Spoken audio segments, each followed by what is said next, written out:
Hello children, good morning. कैसे हो? ठीक हो? चलो बढ़िया। आज हम सेकंड क्लास का सेकंड लेसन पढ़ेंगे, ठीक है। कक्षा 2 का दूसरा पाठ, जिसका नाम है रोटी का बंटवारा। क्या नाम है? रोटी का बंटवारा। इसमें क्या है? कहानी है।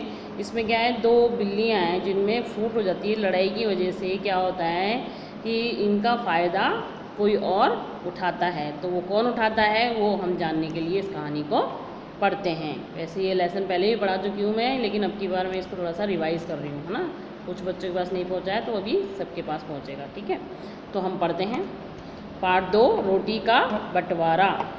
कौन थी? दो भूखी बिल्लियाँ थी, ठीक है, जो भूखी थी, उनको भूख लग रही थी। उन्हें एक दिन क्या हुआ, एक रोटी का टुकड़ा मिला। दोनों उस टुकड़े पर अपना अपना हक जमाने लगी। वो बोली कि मैं खाऊंगी, वो बोली मैं खाऊंगी, ठीक है। पहली बिल्ली थोड़ी चालाक थी, वह ये चाहती थी कि वह सारी रोटी खुद खाना चाहती थी। क्या करना चाहती थी? रोटी को, पूरी रोटी वो खुद खाना चाहती थी।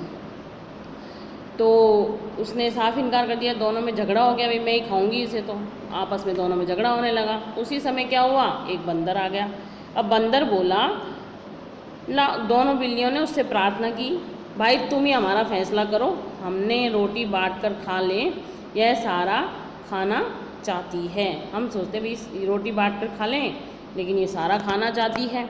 तो इसी प्रकार देखो, जैसे ये दो बिल्लियाँ लड़ रही हैं ना, चित्र में दिखाया गया। बंदर हंस रहा उनको देख कर, क्योंकि वो चालाक है, उनका फ़ायदा उठाना चाहता है ना।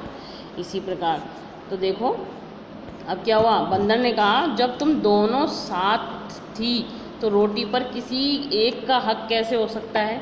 जब दोनों ने साथ में देखा है तो एक का हक नहीं हो सकता, दोनों को ही खाना पड़ेगा। इसका तो बंटवारा ही होना चाहिए। किसने कहा? ये बंदर ने कहा। किसने कहा? बंदर ने कहा। यही न्याय है। लाओ, बंदर ने कहा, लाओ यहाँ रोटी मुझे दे दो, मैं इसके 2 बराबर हिस्से करूँगा। 2 बराबर भागों में बांट दूंगा इसे, और दोनों को एक एक हिस्सा दे दूंगा, ठीक है। बराबर करके वो उनको दोनों को बराबर हिस्सा देना चाहता था। बंदर ने रोटी के 2 टुकड़े किए। उसने दोनों टुकड़ों को बारी बारी देखा, फिर सिर हिलाते हुए कहा, नहीं, दोनों टुकड़े बराबर नहीं हैं। उसने क्या किया, एक टुकड़ा थोड़ा सा छोटा काट लिया, एक टुकड़ा थोड़ा सा बड़ा कर लिया। यह टुकड़ा दूसरे टुकड़े से बड़ा है। फिर उसने क्या किया, जो बड़ा टुकड़ा था उसके अंदर से उसने थोड़ा सा हिस्सा खा लिया। फिर भी दोनों हिस्से बराबर नहीं हुए। फिर एक छोटा और फिर एक बड़ा हो गया। फिर उसने क्या किया, फिर जो बड़ा हिस्सा था उसमें से एक टुकड़ा खा लिया।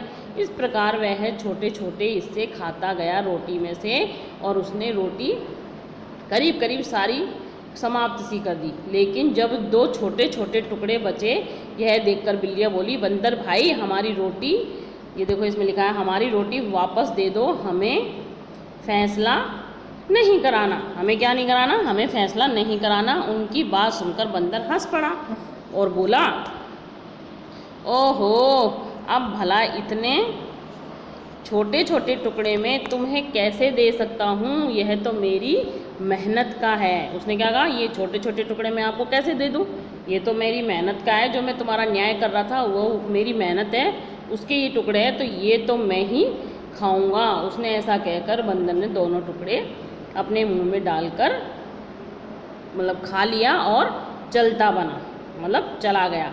बिल्लियाँ हैं जो अब एक दूसरे का मुंह देखती रह गई।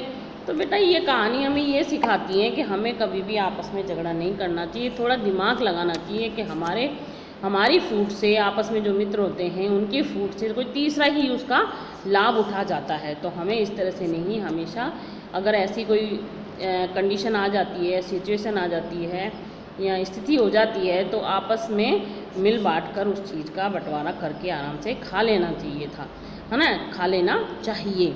बिल्लियों को भी ऐसा करना चाहिए था। अगर वो ऐसा नहीं करती तो वो बंदर उनका फ़ायदा नहीं उठाता, लेकिन बंदर उनका फ़ायदा, उनकी फूट का फ़ायदा उठा गया, ठीक है। तो हमें इस कहानी से क्या शिक्षा मिलती है कि हमें फूट नहीं करना, मतलब लड़ाई झगड़ा नहीं करना चाहिए, मिल बांट कर अपना चीज़ का समाधान निकाल लेना चाहिए।